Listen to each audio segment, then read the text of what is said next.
Olá, seja muito bem-vindo ao podcast Redigir. Aqui, Gislaine Buozzi, escritora e professora de redação. No episódio de hoje, abordo o debate em torno do consumo de cigarros eletrônicos na contemporaneidade. Assunto que pode ser ventilado como tema da redação do Enem. Haja vista o fato de esse enfrentamento tocar não só as esferas governamentais, como também ao cidadão comum. Desse modo, é preciso considerarmos que o tema, no currículo do ensino médio, seja crucial para a conscientização a respeito da falaciosa noção de que o uso do vape, outro nome para o cigarro eletrônico, seja inofensivo à saúde. Isso não é verdade. Há aqui, a meu sentir, atores igualmente implicados nessa demanda: legisladores, educadores, pais, a fim de que aconteçam interações eficientes para que pessoas nem comecem ou deixem de fumar. Então falo com vocês sobre tema, repertório sociocultural, tese, argumentos e, ao final, sobre propostas de solução para mitigar o problema aqui levantado. O cigarro eletrônico tem se tornado um modismo. Pesquisas avalizadas por organismos nacionais e internacionais registram que a faixa etária mais afetada pelo uso de cigarros costuma ser entre 15 e 24 anos, prevalentemente pessoas do sexo masculino. Essa tendência é motivo de preocupação, porque muitos jovens acreditam que os vapes sejam menos danosos do que os cigarros tradicionais. Entendamos, há sim estudos que apontam menor potencial ofensivo dos eletrônicos, mas isso não significa zero dano, não autoriza o uso, nem apaga os riscos de morte precoce, especialmente de quem fuma por anos a fio. E se isso já não bastasse, leva uma vida sedentária. Mas ainda resta uma questão: que números, que situações se escondem em menor potencial ofensivo? Bem, a seguir faremos algumas considerações sobre a origem dos dispositivos eletrônicos e, desde já, que fique claro, a falta de um distanciamento maior, ou seja, por conta de o uso dos eletrônicos serem relativamente recente, no Brasil, os estudos ainda não são, de fato, robustos, conclusivos. Tema apresentado, é preciso pensarmos também num repertório sociocultural próprio, que deve ser, ao mesmo tempo, pertinente ao tema, legitimado e estar vinculado ao texto. A legislação é sempre um bom repertório. Desde 2009, a Anvisa proíbe a fabricação, a importação, a comercialização, a distribuição, o armazenamento, o transporte e a propaganda de todos os dispositivos eletrônicos para fumar. Bem, a regulamentação não alcança a proibição do uso individual, mas é importante lembrar que o uso de qualquer dispositivo fumígeno é proibido em ambientes coletivos fechados. Também é importante dizer que o Reino Unido e os Estados Unidos já legalizaram a venda de cigarros eletrônicos para o público adulto. Pessoal, levanto aqui uma consideração. Sabemos que é preciso que o candidato invista em um repertório sociocultural próprio, quer dizer, autoral. Ok. Eu disse nesse instante que a legislação é sempre um bom repertório. E é. Mas imaginemos que já conste na coletânea de apoio um texto de lei. E então, colher esse dado do apoio valerá como repertório sociocultural? Sim, valerá como repertório sociocultural, mas não como repertório próprio. Porque, nesse caso, o repertório não foi colhido do arquivo pessoal, do conhecimento do candidato, e sim da coletânea. Por isso, é sempre recomendável termos uma carta na manga, um enredo ou um personagem da literatura, do cinema, um recorte histórico ou sociológico, um fato contemporâneo de repercussão nacional, etc, etc.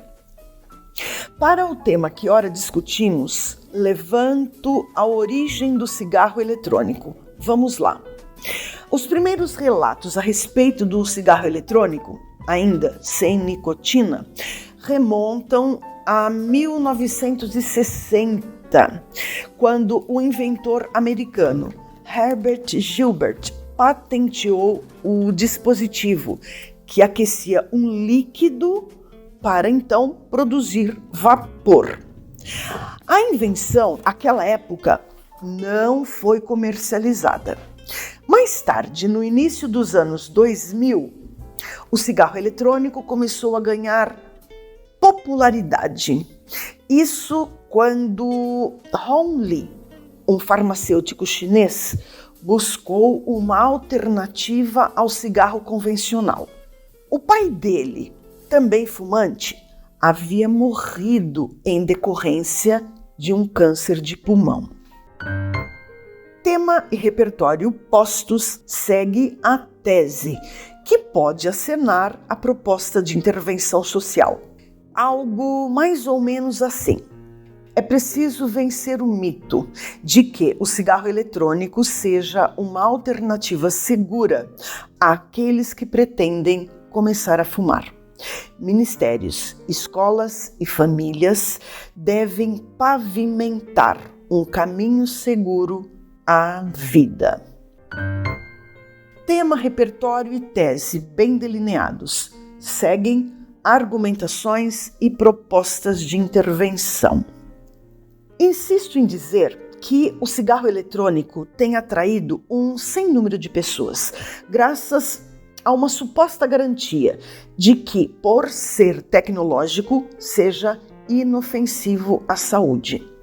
Mas será mesmo que a tecnologia foi capaz de tornar o cigarro inofensivo? Bem, se considerarmos que o vapor inalado pode conter chumbo, tabaco e nicotina, a resposta salta aos olhos. A tecnologia não foi capaz de tornar os vapes inofensivos à saúde. Os estudos, como eu disse, ainda são inaugurais, mas já é possível, sim, acreditar aos eletrônicos certa redução do potencial ofensivo. Entretanto, o que é consenso pacífico é que são drogas que causam doenças no sistema respiratório, que por sua vez levam à morte precoce. Isso sem falar nas implicações à saúde bucal. Aliás, ainda que nem todos saibam, a nicotina é a droga mais viciante já catalogada pela literatura médica. Desmontado então o mito de que os vapes não sejam prejudiciais à saúde. Pessoal, o público-alvo dos fabricantes não é o adulto, é a juventude. Para isso, há grandes apostas em aditivos adocicados, que sem dúvida atraem os jovens, além da influência do incentivo midiático, digamos, agressivo em torno dos vapes. Olha só, investir em nuvens de fumaça que escondem rostos e cabelos bonitos, dentição clara e bem feita, é iniciativa tão irreal quanto criminosa. Leitura de gráfico de apoio é sempre bem-vinda ao longo da argumentação. É possível coletar dados como este.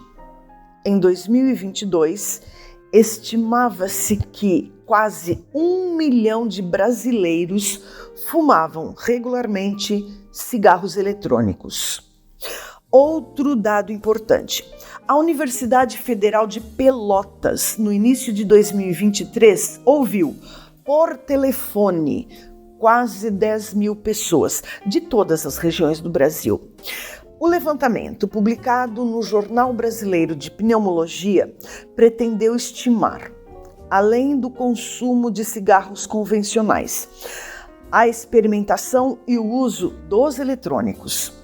O resultado apontou uma forte tendência do uso entre jovens e jovens adultos. Assim, na faixa etária entre 18 e 24 anos, quase 20% dos entrevistados afirmaram ter usado dispositivos eletrônicos. Na faixa etária entre 25 e 34 anos, 10% dos entrevistados. Acima de 35 anos, 3%. E acima dos 60 anos, 1,6% dos entrevistados disseram que já usaram cigarros eletrônicos. Os jovens, portanto, estão no topo do ranking de consumidores de algum tipo de vape, conforme eu já havia dito na abertura desse episódio.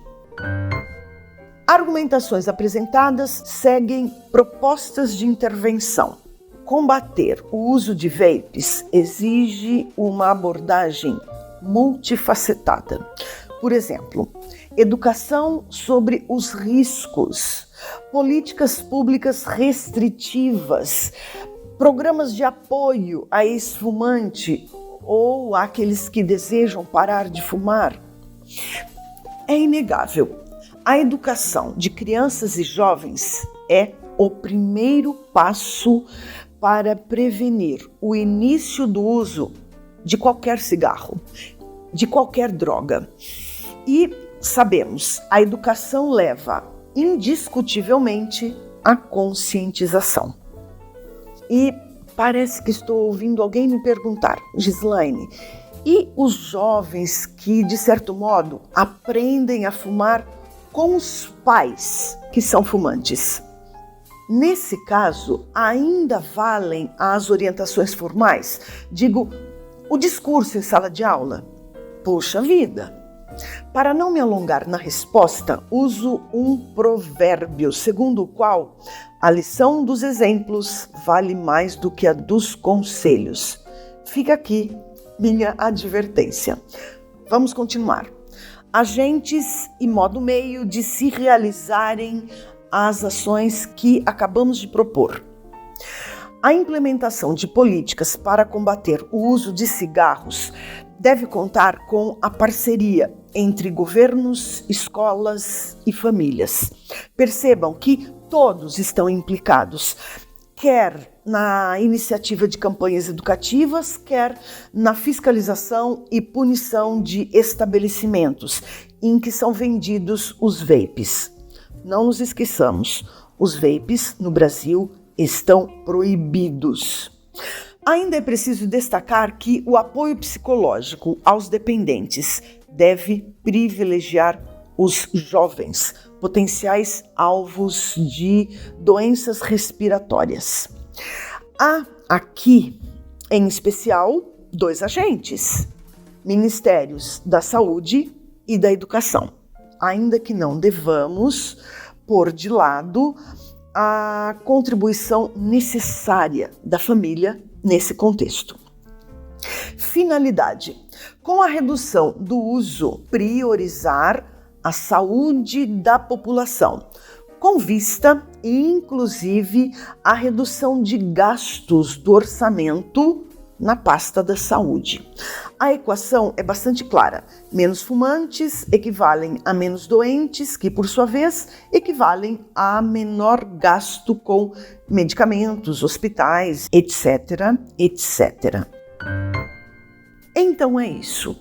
Antes de escrever sua dissertação, sugiro que, se for preciso, ouça novamente o podcast e leia não só o material de apoio, como também outros conteúdos sobre o tema. Convido você a assinar o podcast da plataforma Redigir no seu tocador de preferência. Um abraço, ótimas dissertações e até o próximo episódio.